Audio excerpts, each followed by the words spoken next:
ನಮಸ್ಕಾರ. ಕರ್ನಾಟಕ ಕಣಕಣದಲ್ಲೂ ಕನ್ನಡ. ಸತ್ಯವಾಗಿ ನಡೀತೀವಿ, ಸತ್ಯವಾಗಿ ಇರಲಿಕ್ಕೆ ಪ್ರಯತ್ನ ಬೀಳ್ತೀವಿ, ಸತ್ಯನ ಉಳಿಸೋಕ್ಕೋಸ್ಕರ ಹೋರಾಟವನ್ನು ಮಾಡ್ತೀವಿ. ಸತ್ಯ ಗೆಲ್ಲಬೇಕು, ಸತ್ಯ ನಂಬಿರೋರಿಗೆ ನೆಮ್ಮದಿ ಸಿಗಬೇಕು. ತಪ್ಪಾಗಿದ್ರೆ ಅವನು ಭಾರತದಲ್ಲಿ ಎಷ್ಟೇ ಪವರ್ಫುಲ್ ವ್ಯಕ್ತಿ ಆಗಿದ್ರೂ ಸಹ ಅವನಿಗೆ ನ್ಯಾಯ ಶಿಕ್ಷೆ ಕೊಡಬೇಕು. ಶಿಕ್ಷೆ ಕೊಡಬೇಕು ಅಂತಂದ್ರೆ ಪೊಲೀಸರು ಸರಿಯಾದ ರೀತಿಯಲ್ಲಿ ಕೆಲಸ ಮಾಡಬೇಕು. ಇವತ್ತಿನ ಕರ್ನಾಟಕ ಪೊಲೀಸ್ ಅವರು ನಿಜವಾಗ್ಲೂ ಸತ್ಯವನ್ನ ನ್ಯಾಯ ಕೊಡೋಕ್ಕೋಸ್ಕರ, ಸತ್ಯವನ್ನ ಉಳಿಸೋಕ್ಕೋಸ್ಕರ ಕೆಲಸ ಮಾಡ್ತಾ ಇದ್ದಾರ, ಅಥವಾ ತಮ್ಮ ಜೇಬನ್ನ, ತಮ್ಮ ಜೀವನವನ್ನ ಹಣದಲ್ಲಿ ತುಂಬಿಸಿಕೊಳ್ಳಲು ಕೆಲಸ ಮಾಡ್ತಾ ಇದ್ದಾರ? ಇದು ಸಾರ್ವಜನಿಕ ವಲಯದಲ್ಲಿ ಕಾಡುತ್ತಿರುವ ಬಹುದೊಡ್ಡ ಪ್ರಶ್ನೆ. ಇವತ್ತಿನ ಸಮಾಜದಲ್ಲಿ ಜನರಿಗೆ ಏನೂ ಕೇಳಕ್ಕಾಗ್ತಾ ಇಲ್ಲ. ಬೆಲೆ ಏರಿಕೆ ಆಗ್ತಾ ಇದೆ, ಒಂದ್ ಕಡೆ ನ್ಯಾಯ ಸಿಗ್ತಾ ಇಲ್ಲ, ರಸ್ತೆಗಳು. And coming straight to point, ಇವತ್ತು ಧರ್ಮಸ್ಥಳದ ಎಸ್ಐಟಿ ಧರ್ಮಸ್ಥಳ, ಇಂದು ಎಸ್ಐಟಿ ಧರ್ಮಸ್ಥಳ ಅಧಿಕಾರಿಗಳೇನಿದ್ದಾರೆ ಅವರ ವಿರುದ್ಧ ಕರ್ನಾಟಕ ಲೋಕಾಯುಕ್ತದಲ್ಲಿ ಭ್ರಷ್ಟಾಚಾರ ವಿರೋಧ ಕಾಯ್ದೆ ಅಡಿ dereliction of duties, omission, commission ಎಲ್ಲ ಸೇರಿ ಅವರುಗಳ ವಿರುದ್ಧ ಎಸ್ಐಟಿ ಮುಖ್ಯಸ್ಥರಾದಂಥ ಮೊಹಂತಿ, ಎಸ್ಐಟಿನಲ್ಲಿ ಕೆಲಸ ಮಾಡ್ತಾರಂತ ಮಂಜುನಾಥ್ ಗೌಡ, ಎಸ್ಐಟಿನಲ್ಲಿರುವಂತ ಸೈಮನ್ ಮತ್ತೆ ಇತರೆ ಯಾರ್ಯಾರು ನ್ಯಾಯಯುತವಾಗಿ ತನಿಖೆ ಮಾಡದೆ ಭ್ರಷ್ಟ ರಾಜಕಾರಣಿಗಳ ಆದೇಶಕ್ಕೆ ತಲೆಬಾಗಿ ಈ ಎಸ್ಐಟಿಯನ್ನ ಕೊಲೆಗಾರರ ರಕ್ಷಣೆಗೆ ಧ್ವನಿ ಎತ್ತೋರ ವಿರುದ್ಧ ಯಾವುದನ್ನು ಬಳಸ್ತಾ ಇದ್ರು? ಸೊ ಸರ್ಕಮ್ಸ್ಟೆನ್ಷಿಯಲಿ ಕಳೆದ 70 ದಿವಸಗಳಲ್ಲಿ ನಮ್ಮ ಟೀಮ್ ಸಾಕಷ್ಟು ದಾಖಲೆಗಳನ್ನ ಎಸ್ಐಟಿ ಸರಿಯಾಗಿ ಕೆಲಸ ಮಾಡ್ತಾ ಇದೆಯಾ, ಎಸ್ಐಟಿ ಏನಾದರೂ ಆಮಿಷಗಳಿಗೆ ಬಲಿಯಾಗಿದೆಯಾ, ಎಸ್ಐಟಿಲಿ ಯಾವ ಅಧಿಕಾರಿ ಕೊಲೆಗಾರರ ಸಂಪರ್ಕದಲ್ಲಿದ್ದಾರೆ, ಸರ್ಕಾರದ ಸಂಪರ್ಕದಲ್ಲಿದ್ದಾರೆ, ಸ್ವತಂತ್ರವಾಗಿ ತನಿಖೆ ನಡೀತಾ ಇದೆಯಾ ಅಥವಾ ಅತಂತ್ರವಾಗಿ ಇದನ್ನ ಮುಚ್ಚಾಕಿ ಧ್ವನಿ ಎತ್ತೋರನ್ನ ಜೈಲಿಗೆ ಕಳಿಸುವಂತ ಕೆಲಸ ಮಾಡ್ತಾ ಇದೆಯಾ ಅಂತ ಒಂದು ಮೈಕ್ರೋ ಲೆವೆಲ್ ಅಬ್ಸರ್ವೇಷನ್ ಅನ್ನ ನಮ್ಮ ಟೀಮ್ ಮಾಡ್ತಾ ಇತ್ತು. ಅದರ ಅಂಗವಾಗಿನೇ ಇವತ್ತು ನಾವು ಎಸ್ಐಟಿ ಅಧಿಕಾರಿಗಳ ವಿರುದ್ಧ, ಇಟ್ಸ್ ನಾಟ್ ಓನ್ಲಿ ಎಸ್ಐಟಿ ಅಧಿಕಾರಿಗಳು, ಕರ್ನಾಟಕದಲ್ಲಿ ನನಗೆ ಮೋಹನ್ ಬೆಳಗಾವಿಯಿಂದ ಅವರು ಧರ್ಮಸ್ಥಳಕ್ಕೆ ಹೋಗಿದ್ರಂತೆ. ಐ ಥಿಂಕ್ ಮಟ್ಟಣ್ಣನವರ, ಗಿರೀಶ್ ಮಟ್ಟಣ್ಣನವರ ಜೊತೆಲಿ ನಿಂತ್ಕೊಂಡಿದ್ದಾರೆ. ಜೊತೆಲಿ ನಿಂತ್ಕೊಂಡಿದ್ದಕ್ಕೆ ಒಂದು ಎಫ್ಐಆರ್ ಆಗಿದೆ. ಶಿವಮೊಗ್ಗದಲ್ಲಿ ಹೊಸನಗರ ಸೀಮಾ ಅಂತ 3 ಎಫ್ಐಆರ್, ಒಂದು ರೌಡಿ ಶೀಟರ್ ನೋಟಿಸ್ ಹಾಕಿ ಯಾರ್ಯಾರು ಈ ಕರ್ನಾಟಕದಲ್ಲಿ ಈ ಧರ್ಮಸ್ಥಳದ ವಿಚಾರದಲ್ಲಿ ಧ್ವನಿ ಮಾಡಿದರೋ ಅವರ ವಿರುದ್ಧ ಒಂದು ದೊಡ್ಡ ಮಟ್ಟದ ಸರ್ಕಾರ, ಪೊಲೀಸ್ ಇಲಾಖೆ, ಎಸ್ಐಟಿ ಷಡ್ಯಂತ್ರಗಳನ್ನ ಮಾಡಿಕೊಂಡು ಕರ್ನಾಟಕದ ನಾನಾ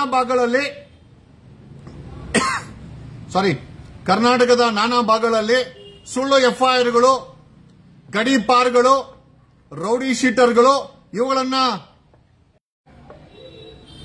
ಯಾರ್ಯಾರು ಧ್ವನಿ ಮಾಡ್ತಾರೋ ಅವರ ವಿರುದ್ಧ ಸುಳ್ಳು ಎಫ್ಐಆರ್ಗಳು. ಈಗ ನಮ್ಮ ವಿರುದ್ಧನೇ ಒಟ್ಟು 6 ಎಫ್ಐಆರ್ ಅನ್ನ ಕರ್ನಾಟಕದ ಪೊಲೀಸರು ಕಳೆದ ಧರ್ಮಸ್ಥಳದ ವಿಚಾರದ ಮೇಲೆ 6 ಎಫ್ಐಆರ್ ಮಾಡಿದ್ದಾರೆ. ದ ಬಿಗ್ಗೆಸ್ಟ್ ಕ್ವಶನ್ ಏನು ಅಂತಂದ್ರೆ, ಯಾರನ್ನ ಅರೆಸ್ಟ್ ಮಾಡಬೇಕಾಗಿತ್ತು, ಯಾರನ್ನ ಎತ್ತಾಕೊಂಡ್ಬರ್ಬೇಕಾಗಿತ್ತು, ಯಾವ ಕೊಲೆಗಳಿಗೆ ನ್ಯಾಯ ಕೊಡಬೇಕಾಗಿತ್ತು, ಆ ಕೊಲೆಗಳನ್ನ ಬಿಟ್ಟು ಈಗ ಯಾರು ಧ್ವನಿ ಮಾಡ್ತಾರೆ ಅವರ ವಿರುದ್ಧ ಸುಳ್ಳು ಎಫ್ಐಆರ್ಗಳನ್ನ ದಾಖಲಿಸುತ್ತಿರುವ ಕರ್ನಾಟಕ ಪೊಲೀಸ್, ಆಮೇಲೆ ಎಂಟೈರ್ ತನಿಖೆಯ ದಿಕ್ಕನ್ನು ತಪ್ಪಿಸಿರುವ ಎಸ್ಐಟಿನಲ್ಲಿ ನೀವು ಅಂದುಕೊಂಡಂಗೆ ಬರೀ ತನಿಖೆ ಅಂತಲ್ಲ, ಒಂದು ದೊಡ್ಡ ಮಟ್ಟದ ಷಡ್ಯಂತ್ರದ ಭಾಗವಾಗಿ ಎಸ್ಐಟಿ ರಚನೆ ಆಗಿದೆ. ಇವತ್ತಿನ ದೂರು ಎಸ್ಐಟಿ ಅಧಿಕಾರಿಗಳ ವಿರುದ್ಧ, ಬೆಳ್ತಂಗಡಿ ಇನ್ಸ್ಪೆಕ್ಟರ್ ವಿರುದ್ಧ, ಬೆಂಗಳೂರಿನ ಡಿಸಿಪಿ ನಾರ್ತ್ ಈಸ್ಟ್ ಸಜೀತ್ ವಿರುದ್ಧ, ಕೊಡಗೇಲಿ ಇನ್ಸ್ಪೆಕ್ಟರ್ ಮುತ್ತುರಾಜ್ ವಿರುದ್ಧ, ಇನ್ನು ಅಫ್ಕೋರ್ಸ್ ಈ ಎಂಟೈರ್ SITಯನ್ನ ನಮಗಿರೋ ಮಾಹಿತಿ ಪ್ರಕಾರ DK ಶಿವಕುಮಾರ್ ಡೆಪ್ಯೂಟಿ CM ತನ್ನ ಕಿರು ಬೆರಳಿನಲ್ಲಿ ಆಟ ಆಡಿಸ್ತಾ ಇದ್ದಾರೆ. ಈ ಕಿರು ಬೆರಳಿನಲ್ಲಿ DK ಶಿವಕುಮಾರ್ ಹೇಳಿದ್ದೆ SIT ಅವರು ಮಾಡ್ತಾ ಇದ್ದಾರೆ. ಯಾವುದೇ ಕಾರಣಕ್ಕೂ ನ್ಯಾಯ ಕೊಡುವಂತ ಕೆಲಸ SIT ಮಾಡ್ತಾ ಇಲ್ಲ. ಹಾಗಾಗಿ ಇವತ್ತಿನ ದೂರಿನಲ್ಲಿ ಡೆಪ್ಯೂಟಿ CM DK ಶಿವಕುಮಾರ್ ಹೆಸರನ್ನು ನಮೂದಿಸಿ ಭ್ರಷ್ಟಾಚಾರದ ಕಾಯ್ದೆ ಅಡಿ SITಯನ್ನ ಸ್ವತಂತ್ರವಾಗಿ ಬಿಡದೆ ಅದನ್ನು ದಿಕ್ಕು ತಪ್ಪಿಸುವ ಷಡ್ಯಂತ್ರಕ್ಕೆ ಈ ಡೆಪ್ಯೂಟಿ CM DK ಶಿವಕುಮಾರ್ ಮತ್ತು ತಂಡ ಮಾಡ್ತಾ ಇರೋದ್ರಿಂದ ಅವರ ವಿರುದ್ಧನೂ ಇವತ್ತು ಕರ್ನಾಟಕ ಲೋಕಾಯುಕ್ತದಲ್ಲಿ ಈ ಥಿಂಗ್ಸ್ ಈಸ್ ಅ ಕಿಂಗ್. ಈ ಕರ್ನಾಟಕದಲ್ಲಿ ಓಟು ಮತ ಭಿಕ್ಷೆ ತಗೊಂಡಂತ DK ಶಿವಕುಮಾರ್ ಈ ಕರ್ನಾಟಕದಲ್ಲಿ ಕನ್ನಡಿಗರು ಕೊಟ್ಟಂತ ನಂಬಿಕೆಯ ಓಟು ಆಸ್ಥಾನದಿಂದ ಬೆಳೆದಂತ DK ಶಿವಕುಮಾರ್ ಫ್ರಮ್ 20 ರೂಪಾಯಿ ಪೆಟ್ರೋಲ್ ಇಂದ 1400 ಕೋಟಿ ಡಿಕ್ಲೇರ್ ಮಾಡಿರೋ DK ಶಿವಕುಮಾರ್ ಈ SIT ಧರ್ಮಸ್ಥಳವನ್ನ ತನ್ನ ತೋಳ್ಬೇಳಿನಲ್ಲಿ ಜಸ್ಟ್ ಒನ್ ಫಿಂಗರ್ ಅಲ್ಲಿ ಆಟ ಆಡಿಸ್ತಾ ಇದ್ದಾರೆ. ಅವ್ರು ಹೇಳ್ದಂಗೆ SIT ನಡೀತಾ ಇದೆ ಅಂತಂದ್ರೆ ಇದು ಆಶ್ಚರ್ಯ ಪಡಬೇಕಾ? ಇದು ಆಶ್ಚರ್ಯ ಪಡಬೇಕಾದಂತ ವಿಚಾರ ಎಲ್ಲರಿಗೂ ಗೊತ್ತಿದೆ. ಇವತ್ತು ಮೋಹನ್ ಬುಗಾಡೆ ಅಂತ ಆ ಗಿರೀಶ್ ಮಟ್ಟಣ್ಣ ಅವ್ರ ಜೊತೆ ನಿಂತ್ಕೊಂಡು ಮಾತಾಡಿದಷ್ಟೇ ಆತನ ಮೇಲೆ ಒಂದು FIR. Is from Belgaum. ಮತ್ತೆ ಬೆಳಗಾಂಗೆ ಹೋಗಿ ಇವತ್ತು ನನಗೆ ಫೋನ್ ಮಾಡಿದ್ದಾರೆ, ಸರ್ ಹೈಕೋರ್ಟ್ಗೆ ಮೂವ್ ಮಾಡಬೇಕು ಸ್ಕ್ವಾಶ್ ಅಂತ. ಒಬ್ಬ ಗಿರೀಶ್ ಮಟ್ಟಣ್ಣನವ್ರ ಜೊತೆ ನಿಂತ್ಕೊಂಡ್ರೆ ಸುಮ್ಮನೆ ಬೆಳ್ತಂಗಡಿ ಪೊಲೀಸರು ಒಂದು FIR ಆಗ್ತಾರ ಅಂತಂದ್ರೆ ಯಾವ ಮಟ್ಟಕ್ಕೆ ಬೆಳ್ತಂಗಡಿ ಪೊಲೀಸರಾಗಿರ್ಬೋದು ಕೊಲೆಗಾರರಿಗೆ ಸಪೋರ್ಟ್ ಮಾಡ್ತಾ ಇದ್ದಾರೆ? SIT ತನಿಖೆ ನಿಜವಾಗ್ಲೂ ನ್ಯಾಯಯುತವಾಗಿದೆಯಾ ಅಥವಾ ಅಲ್ಲಿ ಧ್ವನಿ ಮಾಡಿರೋರ್ನ ಫಿಕ್ಸ್ ಮಾಡಕ್ಕೆ ಮಾಡ್ತಾ ಇದೆಯಾ?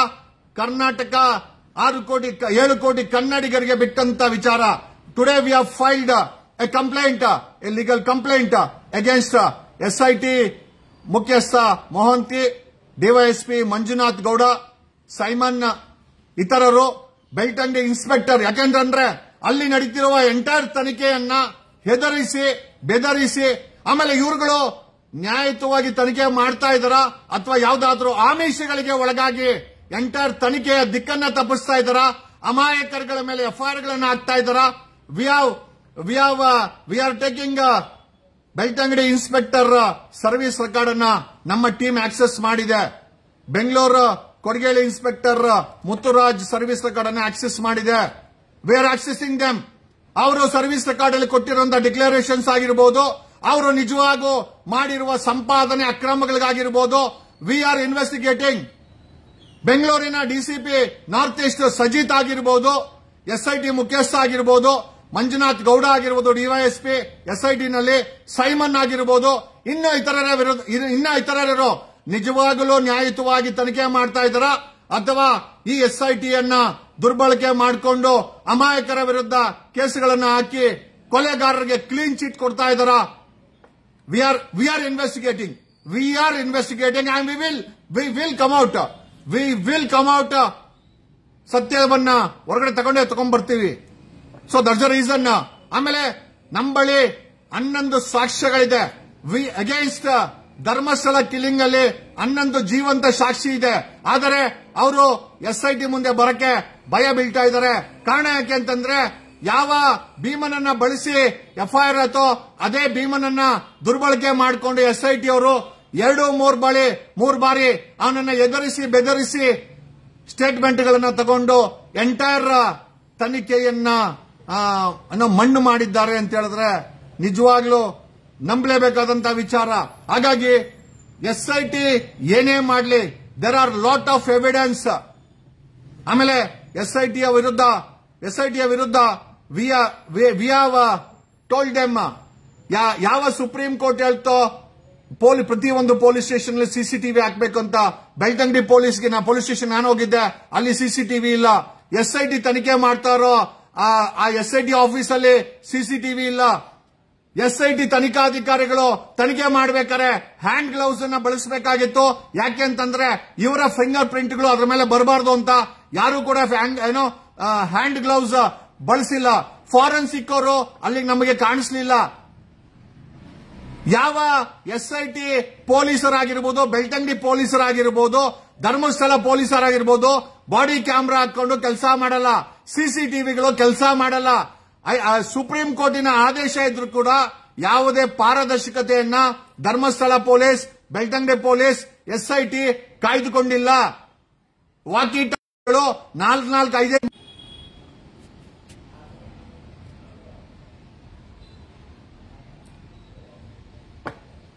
So we have filed a complaint. ಜೊತೆಯಲ್ಲಿ ಸಾಕಷ್ಟು ಡೀಟೇಲ್ಡ್ ಮಾಹಿತಿ ಇದೆ. ನಾವು ಕರ್ನಾಟಕ ಲೋಕಾಯುಕ್ತಕ್ಕೆ ಕೆಲವೇ ಮಾಹಿತಿಗಳನ್ನ ಕೊಟ್ಟಿದ್ದೀರಿ. ನಮಗೆ ಕರ್ನಾಟಕ ಲೋಕಾಯುಕ್ತ, ಯಾಕೆಂದ್ರೆ ಕರ್ನಾಟಕ ಲೋಕಾಯುಕ್ತಲ್ಲೂ ಕೂಡ ಒಬ್ಬ ಭ್ರಷ್ಟ ಜೋಶಿ ಅಂತ SP ಇದ್ದ, ಅವನು ಎಲ್ಲ ಕೊಟ್ಟಂತ ಕಂಪ್ಲೇಂಟ್ಗಳಿಗೆಲ್ಲ ಮಣ್ಣಾಗ್ತಾ ಇದ್ದ. ಹಂಗಾಗಿ ಕರ್ನಾಟಕ ಲೋಕಾಯುಕ್ತ ನಿಜವಾಗಲೂ ನಮಗೆ ಸ್ಪಂದಿಸಿದ್ರೆ we have enough documents to prove that everything is not right with SIT ಮತ್ತೆ ಅದ ಅಧಿಕಾರಿಗಳು ಎಲ್ಲ ಸರಿ ಇಲ್ಲ ಅನ್ನೋದಕ್ಕೆ ಸಾಕಷ್ಟು ಪುರಾವೆಗಳಿದೆ, ಎವಿಡೆನ್ಸ್ ಇದೆ, ದಾಖಲೆ ಇದೆ.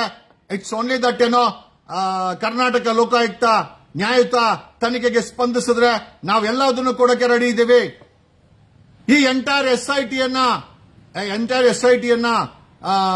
ತನ್ನ ತೋಳ್ಬೇಳಲ್ಲಿ ಆಡಿಸ್ತಾ ಇರೋದು DK ಶಿವಕುಮಾರ್.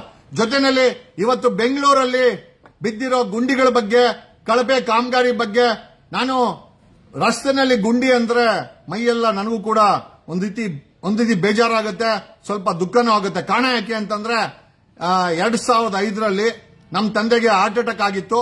ಕೊಡಗೇಳಿಯಿಂದ MS ರಾಮಯ್ಯ ಆಸ್ಪತ್ರೆಗೆ ಕರ್ಕೊಂಡು ಹೋಗ್ಬೇಕಾದ್ರೆ ಜಸ್ಟ್ ಬಿಕಾಸ್ ಅವ್ರಿಗೆ ಹಾರ್ಟ್ ಅಟ್ಯಾಕ್ ಆಗಿದ್ದಾಗ ರಸ್ತೆನಲ್ಲಿ ಗುಂಡಿಗಳು ಜಾಸ್ತಿ ಇತ್ತು. ಅವರನ್ನ ಹಾಸ್ಪಿಟಲ್ಗೆ ರೀಚ್ ಮಾಡಕ್ಕೆ ಸ್ವಲ್ಪ ಜೋರಾಗಿ ಹೋಗುವಂತಂದೆ. ಮಾರುತಿ ಆಂಬ್ಯುಲೆನ್ಸ್ ಒಂದು ದೊಡ್ಡ ಹಳ್ಳದಲ್ಲಿ ಎತ್ತಿ ಬಿಸಾಕದ. ನಮ್ಮ ತಂದೆ ಅಲ್ಲೇ ಸತ್ತೋದ್ರು. 2005ರಲ್ಲಿ I have lost my father for this ಗುಂಡಿ ಹಳ್ಳಕ್ಕೆ. ನನಗೆ ಗೊತ್ತಿಲ್ಲ ಬೆಂಗಳೂರಲ್ಲಿ ಬಿದ್ದಿರೋ ಹಳ್ಳಗಳಲ್ಲಿ ಎಷ್ಟು ಜನ ಪ್ರಾಣ ಬಿಟ್ಟಿದ್ದಾರೆ, ಎಷ್ಟು ಜನಕ್ಕೆ ಹಾರ್ಟ್ ಅಟ್ಯಾಕ್ ಆಗಿ ಅಲ್ಲೇ ಸತ್ತೋಗಿದ್ದಾರೆ, ಎಷ್ಟು ಜನಕ್ಕೆ ಧ್ವನಿ ಮಾಡಕ್ಕಾಗಲ್ಲ, ಎಷ್ಟು ಜನ ಪ್ರೆಗ್ನೆಂಟ್ ವುಮನ್ಗೆ ಅಲ್ಲೇ ಡೆಲಿವರಿ ಮಾಡಿದ್ದಾರೆ, ನಮಗೆ ಗೊತ್ತಿಲ್ಲ. ಬಟ್ ಈ ರಸ್ತೆ ಗುಂಡಿಗೆ ಸೋ ಕಾಲ್ಡ್ ಬೆಂಗಳೂರಲ್ಲಿರುವ ಭ್ರಷ್ಟಾಚಾರದಿಂದ ಯಾವ ಕರ್ನಾಟಕ ಕಾಂಟ್ರಾಕ್ಟರ್ ಅಸೋಸಿಯೇಷನ್ ಅವರು ನಾವು ಬಿಜೆಪಿಗಿಂತ ಹೆಚ್ಚಿನ I think kick back, I think ಲಂಚವನ್ನ ಇವತ್ತಿನ ಸರ್ಕಾರದಲ್ಲಿ ಕೊಡ್ತಾ ಇದೀವಿ ಅಂತ ಹೇಳಿದ್ರು.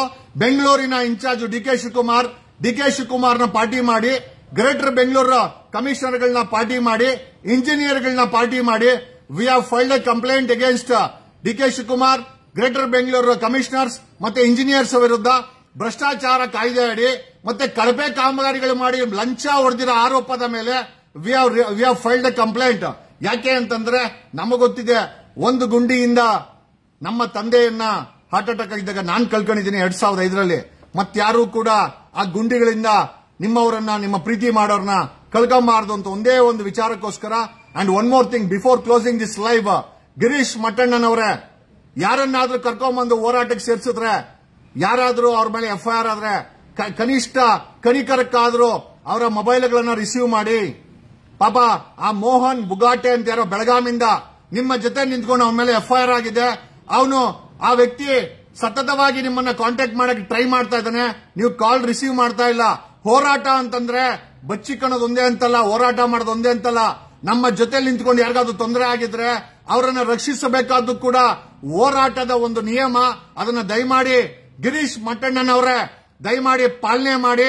ಹೋರಾಟ ಅಂತಂದ್ರೆ ಯಾರನ್ನೋ ಶಿಕ್ಷಾಕಿ, ಯಾರನ್ನೋ ಅವಾಯ್ಡ್ ಮಾಡಿ ಅದು ಹೋರಾಟ ಅಲ್ಲ. ನಿಮ್ಮ ಈ ಒಂದು ಧರ್ಮಸ್ಥಳ ಹೋರಾಟಕ್ಕೆ ಜನ ಬರ್ತಾರೆ ಅಂತಂದ್ರೆ ಅವ್ರಿಗೇನೋ ತೊಂದರೆ ಆದಾಗ ಅಟ್ಲೀಸ್ಟ್ ಅವ್ರನ್ನ ಫೋನ್ ಕಾಲ್ ಅನ್ನಾದ್ರೂ ರಿಸೀವ್ ಮಾಡಬೇಕು ತಾವು ಅಂತ ಹೇಳುತ್ತಾ. And today the same person called me asking for A help in the high court. ನಾನು ಹೇಳಿದ್ದೀನಿ ಅವ್ರಿಗೆ, ನಮ್ಮ ಸೀನಿಯರ್ ಹತ್ರ ಮಾತಾಡಿ ವಿ ವಿಲ್ ಹೆಲ್ಪ್ ಔಟ್ ಅಂತ. ಬಟ್ ಪ್ರಶ್ನೆ ಏನಪ್ಪಾ ಅಂತಂದ್ರೆ, ಈ ರೀತಿ ಕರ್ನಾಟಕದ ಮೂಲೆ ಮೂಲೆಯಲ್ಲಿ ಧ್ವನಿ ಮಾಡೋರ ವಿರುದ್ಧ ಕರ್ನಾಟಕದ ಪೊಲೀಸ್, SIT ಮತ್ತೆ DK ಶಿವಕುಮಾರ್, ನೇರವಾಗಿ ಹೇಳ್ತೀನಿ, DK ಶಿವಕುಮಾರ್ ಒಂದು ಮಟ್ಟದ ದೊಡ್ಡ ಷಡ್ಯಂತ್ರವನ್ನ ಮಾಡಿ ಧ್ವನಿ ಮಾಡೋರ ವಿರುದ್ಧ ಸುಳ್ಳು ಕೇಸುಗಳು, ರೌಡಿ ಶೀಟ್ರಲ್ಲಿ ಆ ಹೊಸನಗರದ ಸೀಮಾ ಅಂತೆ ಒಬ್ಬ ಹೆಣ್ಣು ಮಗಳ ಮೇಲೆ ರೌಡಿ ಶೀಟ್ ಓಪನ್ ಮಾಡ್ತೀವಿ ಅಂತ ನೋಟಿಸ್ ಕೊಟ್ಟಿದ್ದಾರೆ. ಯಾವ ಜಾಗದಲ್ಲಿ ಮಂಜುನಾಥ್ ಗೌಡ ಕೆಲಸ ಮಾಡಿದ್ನೋ ಅದೇ ಜಾಗದಲ್ಲಿ ಒಬ್ಬ ಹೆಣ್ಣು ಮಗಳು ಒಂದಷ್ಟು ಫೇಸ್ಬುಕ್ ಅಲ್ಲಿ ಬರ್ದಿದ್ದಕ್ಕೆ ಆಕೆ ಮೇಲೆ ಸುಳ್ಳು ಕೇಸ್ ಹಾಕಿ ರೌಡಿ ಶೀಟ್ ಓಪನ್ ಮಾಡಕ್ಕೆ ಒಂದು ಷಡ್ಯಂತ್ರಗಳನ್ನ ಮಾಡಿದ್ದಾರೆ. ನನ್ನ ಮೇಲೆ ಕರ್ನಾಟಕದ ಪೊಲೀಸರು ಧರ್ಮಸ್ಥಳದ ವಿಚಾರದಲ್ಲಿ 6 FIR ಮಾಡಿದ್ರು, 6 ಕೂಡ ಹೈಕೋರ್ಟ್ ಅಲ್ಲಿ ಹಾಕಿದೀವಿ. ನೀವ್ ಯಾರು ದೊಡ್ಡವರೇನಲ್ಲ, ನೀವು FIR ಮಾಡಿದಕ್ಕೆ ದೊಡ್ಡವರೇನಲ್ಲ, ಅದೇನು ಊರ್ಜಿತನೂ ಅಲ್ಲ. ಅದನ್ನ ಪ್ರಶ್ನೆ ಮಾಡಕ್ಕೆ ಹೈಕೋರ್ಟ್ ಇದೆ, ಸುಪ್ರೀಂ ಕೋರ್ಟ್ ಇದೆ. ಖಂಡಿತವಾಗಿ ನಾವೆಲ್ಲ ಪ್ರಶ್ನೆ ಮಾಡ್ತೀವಿ. ನೀವು ಮಾಡೋ ಪ್ರತಿಯೊಂದು ಅನಾಹುತನೂ ಅನ್ಯಾಯವನ್ನು ಪ್ರಶ್ನೆ ಮಾಡ್ತೀವಿ, ದಿಟ್ಟತನದಿಂದ ಎದುರಿಸ್ತೀವಿ. ನಾವ್ ಯಾರು ಓಡೋಗರಲ್ಲ. ಒಂದು ವಿಚಾರ ಅರ್ಥ ಮಾಡ್ಕೊಳ್ಳಿ, ಭ್ರಷ್ಟಾಚಾರಕ್ಕೆ SITನೂ ದೊಡ್ಡವರಲ್ಲ, DK ಶಿವಕುಮಾರ್ ದೊಡ್ಡವರಲ್ಲ. ನ್ಯಾಯ ಸಿಗಬೇಕು, ಸಿಕ್ಕೇ ಸಿಗುತ್ತೆ. ಅದನ್ನ ಸಿಗೋವರೆಗೂ ಕರ್ನಾಟಕದ 7 ಕೋಟಿ ಜನ ಯಾರು ಬಿಡಲ್ಲ. They will definitely fight for justice ಅಂತ ಹೇಳುತ್ತಾ, ಅನ್ಯಾಯ ಮಾಡೋ ರಾಜಕಾರಣಿಗಳು, ಭ್ರಷ್ಟಾಚಾರ ಮಾಡೋ ಪೊಲೀಸ್ ಇಲಾಖೆಯಲ್ಲಿರುವ ಭ್ರಷ್ಟ ಅಧಿಕಾರಿಗಳು, ನಿಮ್ಮೆಲ್ಲರಿಗೂ ಬುದ್ಧಿ ಕಲಿಸುವಂತ ಒಂದು ಸಮಯ ಬರುತ್ತೆ. ಮೇಲೊಬ್ಬ ಭಗವಂತ ನೋಡ್ತಾ ಇದ್ದಾನೆ. ಖಂಡಿತವಾಗಿ ನಮಗೆ ನಮ್ಮ ದೇಶದ ಸಂವಿಧಾನದ ಮೇಲೆ ನಂಬಿಕೆ ಇದೆ. ಖಂಡಿತವಾಗಿ ಅದು ಸಾರ್ವಜನಿಕ ಹಿತಾಸಕ್ತಿಯನ್ನು ಎತ್ತಿಡುತ್ತೆ, ಭ್ರಷ್ಟರನ್ನ ಮಟ್ಟ ಹಾಕುತ್ತೆ, ನಿಮ್ಮ ದುರಾಂಕರವನ್ನ ಇಳಿಸುತ್ತೆ ಅಂತ ಹೇಳುತ್ತಾ, I am warning the corrupt police and officials and the politicians of Karnataka. The day is not for you will face the heat of the law. Thanks a lot. ಕಣ ಕಣದಲ್ಲೂ ಕನ್ನಡ.